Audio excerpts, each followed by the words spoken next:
स्वागत है आपका इस YouTube channel future plus point में। इसके पहले इसके पहले वाली वीडियो में आपने जाना था कि एमपी व्यापम ने एक वैकेंसी निकाला है जो समूह 2 और उप समूह 3 के लिए था, तो वो अभी आवेदन उसका चल रहा है। तो इसी के साथ एक पहले से ही प्री नोटिफिकेशन आया है एमपी व्यापम का ही, जिसमें समूह 2 और उप समूह 3 के लिए 4 के लिए है, जिसको जनरली आप इंग्लिश में बोलते हैं ग्रुप 2 एंड सब ग्रुप 4 के लिए है।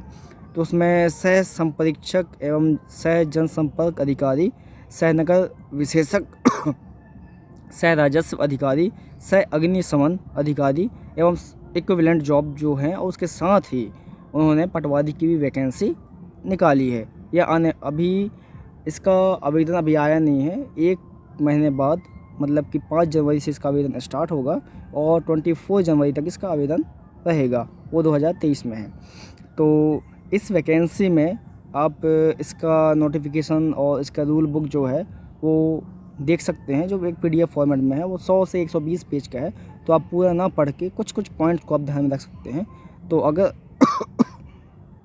आप कुछ इम्पोर्टेंट पॉइंट्स को ध्यान में रखना चाहते हैं, जानना चाहते हैं, तो इस वीडियो में आप बने रहिए। तो आपको इसकी जो मेन वेबसाइट है MPPEB, इसमें आपको जाना है।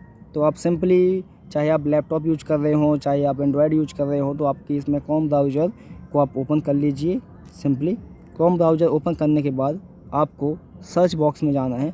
यहाँ पर आपको सिंपली MPPEB सर्च करना है। सर्च करने के बाद आपको जब फर्स्ट ऑप्शन दिखाई देगा प्रोफेशनल एग्जामिनेशन बोर्ड भोपाल, इसमें आपको क्लिक करना है। आपको जो भी लैंग्वेज सूटेबल लगता है उसमें आप जाके इसको सिलेक्ट कर सकते हैं। अगर आपको हिंदी से देखना है इन्फॉर्मेशन तो आप हिंदी लैंग्वेज में जा सकते हैं। अगर आपको इंग्लिश से देखना है इन्फॉर्मेशन तो आप इंग्लिश लैंग्वेज में जा सकते हैं। तो मैं यहाँ पर इंग्लिश लैंग्वेज में जा रहा हूँ। तो इसमें क्लिक करते ही इसका एक होम पेज ओपन होता है। तो इस होम पेज में इसमें बहुत सारी इन्फॉर्मेशन दिए हैं कि प्री वेटनरी का रिजल्ट है, आरक्षक जीडी का परिणाम हो चुका है, उसका काउंसलिंग लिस्ट आ चुकी है, और उसके साथ ही थर्ड ऑप्शन में देखिए आप ऑनलाइन फॉर्म ग्रुप 2 सब ग्रुप 4 का इन्फॉर्मेशन दिया है। तो इसमें आप सिंपली इसके एडवर्टाइजमेंट में जाइए। एडवर्टाइजमेंट में जब आप जाओगे तो इसमें आपको एक समरी दिखेगा, जिसमें हिंदी में लिखा है, हिंदी लैंग्वेज में लिखा है। तो आप इसमें कब से फॉर्म स्टार्ट है, उसका एग्ज़ाम डेट कब है, शिफ्टिंग कब है, उसके बारे में इसमें इन्फॉर्मेशन दिया है। तो आप इसको स्किप कर दीजिए और आप वापस उस पेज में आइए और उसमें रूल बुक जो है उसमें क्लिक करिए आप। तो जैसे ही आप रूल बुक में क्लिक करोगे तो इसमें आपको एक पीडीएफ डाउनलोड करने के लिए आएगा। तो आप सिंपली पीडीएफ को डाउनलोड कर लीजिए। डाउनलोड करने के बाद इसमें आपको 100 से 130 पेज का एक पीडीएफ दिखेगा, जिसमें पूरा लैंग्वेज हिंदी में है। तो इसको कोई भी कैंडिडेट आराम से इसको पढ़कर समझ सकता है। तो अगर आप पूरा पीडीएफ नहीं पढ़ना चाहते हैं तो आप कुछ कुछ इंपॉर्टेंट पॉइंट्स को आप ध्यान में रखिए। इंपॉर्टेंट पॉइंट्स जैसे कि आवेदन फॉर्म कब से कब तक है। जैसे इसमें लिखा है कि जो आपका आवेदन फॉर्म भरने की जो प्रारंभ तिथि है वो आपका 5 जनवरी 2023 से 19 जनवरी 2023 तक है। अगर कोई कैंडिडेट इसमें कोई मिस्टेक कर देता है तो उसके लिए 5 डेज़ का एक्स्ट्रा टाइम दिया गया है, जिसमें वो करेक्शन करवा सकता है। तो इसके साथ ही इसमें कुछ एप्लीकेशन फ़ीस के लिए भी दिया है। तो जो कैंडिडेट रिजर्वेशन कैटेगरी में आते हैं उनका 250 रुपये फ़ीस लगेगा, 250, और जो रिजर्वेशन कैटेगरी में नहीं आते वो रहेंगे 500 के लिए रहेंगे। इसके साथ ही बताया है कि इसमें आपको एक्स्ट्रा पोर्टल चार्ज भी देना पड़ेगा, जो कि एक 60 रुपीज़ है। और जो एग्ज़ाम डेट है वो 15 मार्च से स्टार्ट होगा, और उसमें 2 शिफ्टिंग दिया गया है। तो इसमें अगर फर्स्ट शिफ्ट है तो उसमें फर्स्ट शिफ्ट में आपको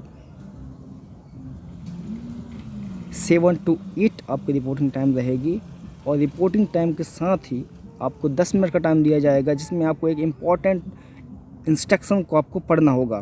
तो इंस्ट्रक्शन पढ़ने के बाद आपको 9 to 12 3 घंटे का टाइम दिया जाएगा एग्जामिनेशन करने के लिए। तो ये फर्स्ट शिफ्ट का है। अगर आप सेकेंड शिफ्ट में आपका पेपर है तो आपको 12:30 to 1:30 रिपोर्टिंग टाइम रहेगा। 10 मिनट का टाइम आपको मिलेगा 2:20 से 2:30 तक इंस्ट्रक्शन को पढ़ने के लिए। जैसे आप इंस्ट्रक्शन पढ़ लोगे उसके बाद आपको 3 घंटे का टाइम मिलेगा उसको एग्जामिनेशन को करने के लिए। 200 मार्क्स का रहेगा, और आपको 180 मिनट में इसको कंप्लीट करना है।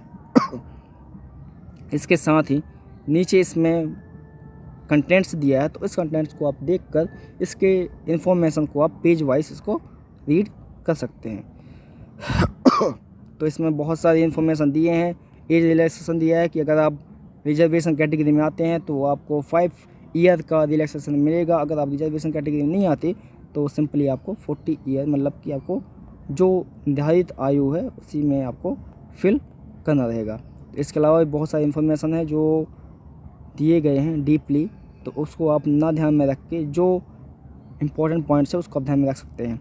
जैसे अगर कोई रिजर्वेशन कैटेगरी में आता है तो उसके लिए अलग अलग परसेंटेज का रिजर्वेशन दिया गया है। जैसे कोई SC ST कैटेगरी में है तो उसको 20% और 16% दिया गया है, और जो अगर OBC कैटेगरी में है तो उसको 27%, और जो EWS में आता है उसको 10% दिया गया है।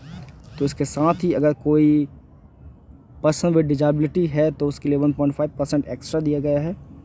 इसके साथ ही अगर आप और देखना चाहते हैं तो इसमें पोस्टिंग दिया गया है, जो अलग अलग डिपार्टमेंट में अलग अलग पोस्ट के लिए अलग अलग वैकेंसीज हैं, और उस वैकेंसीज में भी कैटेगरी वाइज सेपरेट है।